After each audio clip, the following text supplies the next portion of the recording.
Hello everyone, कैसे आप सब लोग। तो आपको जैसे पता है रिसेंटली अभी हमने अकाउंटेंसी का लेजर अकाउंट टॉपिक है जो वो कंप्लीट कर दिया। तो उसमें आपको दो वीडियो हमने प्रोवाइड की थी। फर्स्ट में हमने उसकी थ्योरेटिकल पार्ट पे गए थे, सेकंड में हमने उसके प्रैक्टिकल पार्ट पे गए थे। और प्रैक्टिकल पार्ट में हमने आपको एक फुल फ्लेश क्वेश्चन कराया था जिससे आपके मन में कोई भी आशंका ना रहे, इसलिए हमने वो कराया था जैसे कि वो अकेडमी के स्टूडेंट को कराया जाता है। उसमें आपको पूरा क्लियर कर दिया गया था कि लेजर्स असल में बनाए कैसे जाते हैं, क्योंकि हमारा इधर मेन फंडा है कंसेप्ट पाओ तो मार्क्स लाओ। कंसेप्ट अगर आपने पा लिया, मार्क्स आपकी ओर अपने आप आएंगे। हम स्टार्टिंग से यही कहते जा रहे हैं। तो आज हम करने जा रहे हैं उसकी टॉप 15 क्वेश्चन, जिसमें हम डिस्कस करेंगे कि आपको किस तरह के क्वेश्चन इसमें आ सकते हैं। स्टूडेंट्स ने पूछे भी थे, सर ये थोड़ा सा डिफिकल्ट है लेजर अकाउंट, तो इसके क्वेश्चंस कैसे बनेंगे। तो अभी मैं बता देता हूं क्वेश्चंस आपको कैसे आ सकते हैं, आपने उसका आंसर कैसे देना है। आपको इधर डिफरेंट टाइप के 15 क्वेश्चन मिलेंगे और एंड में आप इसे कमेंट सेक्शन में जरूर लिखना आपका कितना स्कोर रहा, आपको कितने आते थे इसमें से पहले के। हम फिर आगे मैं आपको इसमें एक्सप्लेन भी कर दूंगा। और स्टार्ट करने से पहले बता दूं, जो इस चैनल पर नए हैं वो चैनल को सब्सक्राइब बटन दबा ले ताकि हमारे एंड से कोई भी न्यू वीडियो अपलोड हो आप तक सबसे पहले पहुंचे। तो ये रहे आपके एमसीक्यू ऑन लेजर। तो पहला क्वेश्चन क्या कह रहा है, ध्यान से पढ़िएगा। Main objective of preparing ledger account. Ledger account बनाने का मेन मकसद, ठीक है, मेन मकसद क्या है उसका। तो मकसद क्या है उसका आपको पता है। पहले हम क्या करते हैं, जर्नल करते हैं जो आपको अकाउंटिंग साइकिल के अकॉर्डिंग है। जर्नल के बाद मैंने आपको बताया लेजर बनाना, ठीक है। जर्नल में तो हम सिर्फ और सिर्फ ट्रांजैक्शन लिखते रहते हैं और लिखते रहते हैं। सेकंड हमने लेजर बनाए, खाते बनाए। खातों बनाने का मेन मकसद है to know the balance of each ledger account. हर एक लेजर अकाउंट का बैलेंस हमें पता चल सके, वो इसका मेन ऑब्जेक्टिव है लेजर का। हमें पता चल जाना चाहिए। जैसे राम, फॉर एग्जाम्पल राम हमारा डेटर है। राम हमारे पास आया, सरकार बताइए हम मेरा कितना बैलेंस है, मैं अपना बैलेंस चुकता करने आया हूं। वो चीज हमें जर्नल नहीं बता सकती कि राम का कितना बैलेंस है। उसके लिए हम क्या करेंगे, लेजर्स खोलेंगे, राम अकाउंट खोलेंगे, राम का जितना भी डेबिट और क्रेडिट को कंपेयर करेंगे, जितना भी बैलेंस बनता होगा वो हम उससे ले लेंगे और वो उसका बैलेंस हमें बता देगा आपने इतना पैसा देना है। सेकेंड क्वेश्चन की बात करते हैं। The process of transferring the debit and credit item from general to ledger is called.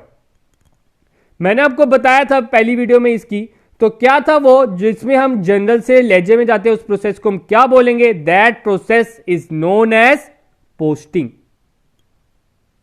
Third question, general folio means, JF भी लिख सकते हो उधर, ठीक है। मैंने आपको फुल फॉर्म बता दी। अगर आपको उधर फुल फॉर्म के तरीके से पूछा जा सकता है जेएफ की फुल फॉर्म क्या है, तो जेएफ की फुल फॉर्म है जनरल फोलियो।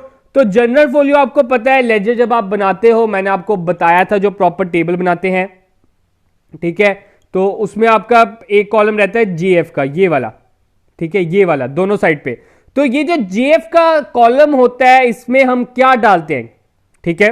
तो इसमें हम लिखते हैं आपके जनरल का पेज नंबर, ताकि फॉर रेफरेंस अगर आपको कभी इन फ्यूचर में रेफर करना पड़े ये ट्रांजैक्शन है कहां, हमने लेजर में तो डाल दिया है, तो इसके लिए हम क्या करते हैं, उधर पेज नंबर लिखा होगा, उस पेज नंबर पे जाएंगे और हमें पता चल जाएगा इस पेज नंबर पे ये जनरल एंट्री है।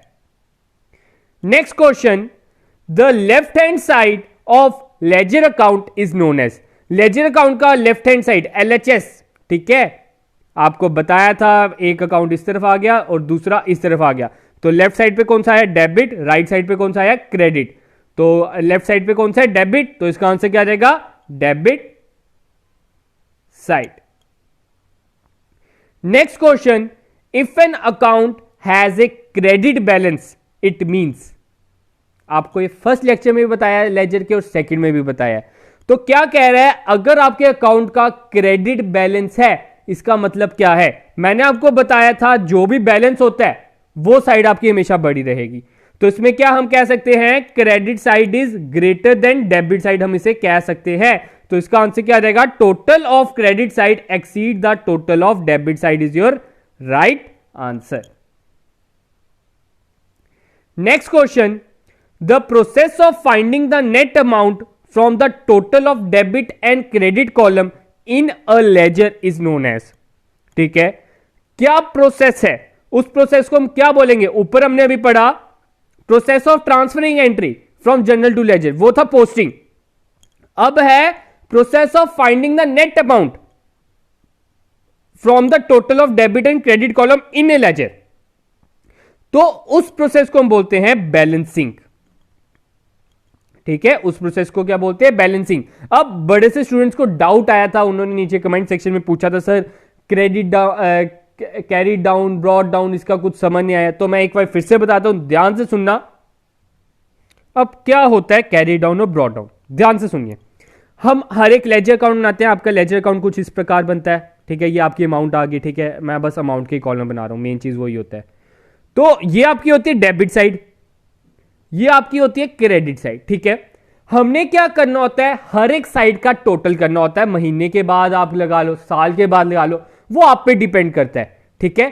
ज्यादातर साल के बाद ही किया जाता है, या जब आपने बैलेंस करना तब किया जाता है। तो होता क्या है, फॉर एग्जाम्पल आपके डेबिट साइड के मैंने इधर 2-3 एंट्री थी, उन सभी का मैंने पहले प्लस करूंगा, ठीक है। इस साइड का पूरा प्लस करूंगा, तो इस साइड का प्लस फॉर एग्जाम्पल आता है ₹100। कितना आता है? ₹100।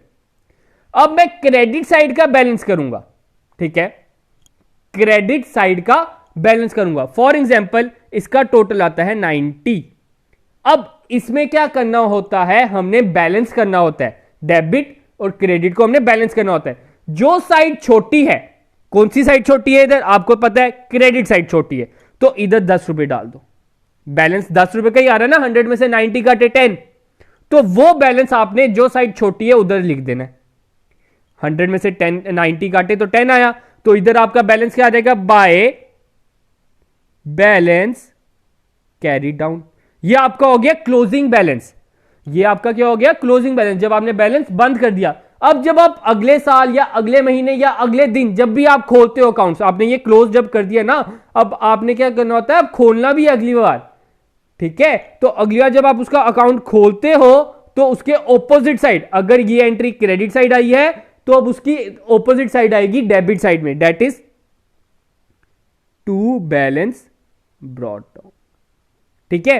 क्लोजिंग के लिए कैरी डाउन और ओपनिंग के लिए ब्रॉड डाउन। एक बार मैं दूसरी इसके ऑपोजिट भी बता देता हूं। अगर फॉर एग्जांपल इधर 90 होता और इधर 100 होता, डेबिट साइड छोटा होता, तो हम इधर लिखते टू बैलेंस कैरी डाउन, तो इधर बैलेंस कितना आता है? 10 रुपीज, ठीक है। और फिर इसका ओपनिंग बैलेंस इसके दूसरी ऑपोजिट साइड आ जाएगा, बाय बैलेंस ब्रॉड डाउन, ठीक है। होप की क्लियर होगा। अब आगे बढ़ते हैं अपने क्वेश्चंस की ओर। और इसी प्रोसेस को हम क्या बोलते हैं? बैलेंसिंग बोलते हैं। इसी प्रोसेस को हम बैलेंसिंग बोलते हैं, जो हमने अभी क्रेडिट और डेबिट को इक्वल किया। जो साइड छोटी थी उधर हमने ये अमाउंट डाला। Next question, if the total of the debit side of an account exceed the total of its credit side.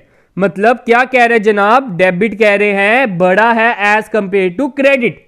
उसका मतलब क्या है? उसका बैलेंस कौन सा होगा? तो जो साइड बड़ी होती है वही उसका बैलेंस होता है, और वो डेबिट बैलेंस है, ठीक है। जैसे कि हमने वो 100 और 10 वाली एग्जांपल ली अभी पीछे, उसमें क्या था? समझ लो 100 इधर आता है और इधर 90 आता है, तो इसका क्लोजिंग बैलेंस इधर आ जाएगा 10। ये होता है बैलेंस, ओपनिंग बैलेंस, ठीक है। तो ओपनिंग बैलेंस किस तरफ आया? डेबिट साइड आया, और ये वही बैलेंस की बात कर रहा है। आगे बढ़ते हैं। नेक्स्ट क्वेश्चन, ध्यान से समझना इस क्वेश्चन को। Account having credit balance is closed by writing. Account का क्या बैलेंस है? Credit balance. मतलब उसका ओपनिंग बैलेंस कहां आया होगा? इस तरफ, बाय बैलेंस, ये क्रेडिट साइड होती है ना, बाय बैलेंस ब्रॉड डाउन, ठीक है। ये इसका आ गया ओपनिंग बैलेंस। अब हमने क्या करना है? क्लोज बैलेंस कह रहे हैं किस तरफ आया होगा? क्लोज बैलेंस ऑब्वियस ही बात है इधर आया होगा, इसके opposite side, to balance carry down. तो इसका आंसर क्या आ जाएगा? To balance carried down. इसका आंसर आ जाएगा A1। होप की क्लियर होगा। When the total of debit and credit are equal, जब डेबिट और क्रेडिट इक्वल है, ऊपर हमने बताया या तो डेबिट बड़ा है या क्रेडिट से, तो डेबिट बैलेंस। अगर क्रेडिट बड़ा है डेबिट से तो क्रेडिट बैलेंस। तो वैसे ही अगर दोनों बाय चांस इक्वल निकल जाते हैं तो कौन सा बैलेंस होगा? तो नील बैलेंस। कोई बैलेंस नहीं है जनाब, आप मुक्त हो, आपका कोई बैलेंस नहीं बचा। इसका मतलब ये है, राम आया मेरे पास, मिस्टर राम मेरे पास आए, बोलते कि मेरा बैलेंस बताओ। मैंने उनका बैलेंस किया, उनके डेबिट साइड का बैलेंस आया 100, क्रेडिट बैलेंस का भी आया 100, दोनों साइड इक्वल आई। तो मैंने बोला जनाब आपका कोई बैलेंस नहीं है, आपके सारे हिसाब चुकते हैं, आपने हमें कोई पैसा नहीं देना। Next question, private ledger is used to maintain accounts of dash nature. अब प्राइवेट लेजर, आपके लेजर के भी 2-3 आपकी टाइप्स आ जाती हैं, कहीं बुक में कहीं भी स्पेसिफाइड नहीं है, लेकिन कोई कोई मानता है, इसमें भी थोड़े से मतभेद है मैं कहूंगा। तो कुछ होते हैं आपके सेल्स लेजर, एक होती है परचेज लेजर, एक आपकी आ जाती है थोड़ी जनरल लेजर। ठीक है, जनरल लेजर को ही उन्होंने सब डिवाइड किया प्राइवेट लेजर। तो आपको इसी के बारे में थोड़ा पता होना चाहिए, प्राइवेट लेजर क्या है। Is used to maintain accounts of dash nature. Private का मतलब कॉन्फिडेंशियल, तो इसमें आंसर क्या आ जाएगा? कॉन्फिडेंशियल नेचर, जिसे आप डिस्क्लोज नहीं करना चाहते हो, जिसको आप बाकियों को शो नहीं करना चाहते हो, वो आपके आ जाएगी प्राइवेट लेजर। आगे बढ़ते हैं 11th क्वेश्चन की ओर। Which of the following correctly represents the sequence of accounting cycle. नीचे दिए गए ऑप्शन में से कौन सा अकाउंटिंग साइकिल को प्रॉपर सीक्वेंस वाइज शो कर रहा है? तो इसमें आपका आ जाता है, सबसे पहले हम क्या करेंगे? ट्रांसैक्शन एनालिसिस करेंगे। ठीक है, उसके बाद हम क्या करेंगे? जर्नल एंट्री बनाएंगे, जर्नल एंट्री के बाद लेजर। तो इसका आंसर क्या आ जाएगा? B1। 12th question, general ledger is also known as. Ledger का मैंने आपको एक नाम भी बताया था, ऊपर चलें बताएं? चलो बता देते हैं। मजाक मजाक में मैंने एक 60 पेजों की बुक भी लिख दी है, चलो कोई ना, आपको प्रोवाइड कर दूंगा आपके टेलीग्राम चैनल पे। तो क्या है? T format. तो इसका आंसर क्या रहेगा? टी अकाउंट भी आप इसे बोलते हो। B1। ये बुक ऑफ ओरिजिनल एंट्री हम बोलते हैं जर्नल एंट्रीज को। नेक्स्ट है, ledger is which part of accounting cycle. अब लेजर जो है वो अकाउंटिंग साइकिल का कौन सा पार्ट है? रिकॉर्डिंग है, क्लासिफिकेशन है, एनालाइजिंग है कि सिंप्लीफिकेशन है? तो वो आपका है classification. Next question, in accounting the abbreviation DR is used for. बड़े से स्टूडेंट चुन लेंगे इसे डेटर। तो मैं बता दूं, डेटर अलग है, इसे हम बोलते हैं डेटर। डेटर मतलब जिसे हमने सामान उधार पर बेचा है, ठीक है, जिससे हमने पैसा लेना है, वो है हमारा डेटर। लेकिन DR का मतलब होता है debit side of ledger account. तो इसका आंसर क्या रहेगा? Debit side of ledger account. इसका ध्यान रखना, डेटर अलग है, डेबिट साइड अलग है। Last question, laser account is prepared for. Ledger account किस किस के लिए प्रिपेयर किया जाता है? सभी एसेट्स के लिए, सभी एक्सपेंसेस के लिए, सभी पर्सन्स के लिए, कि ऑल ऑफ द अबव?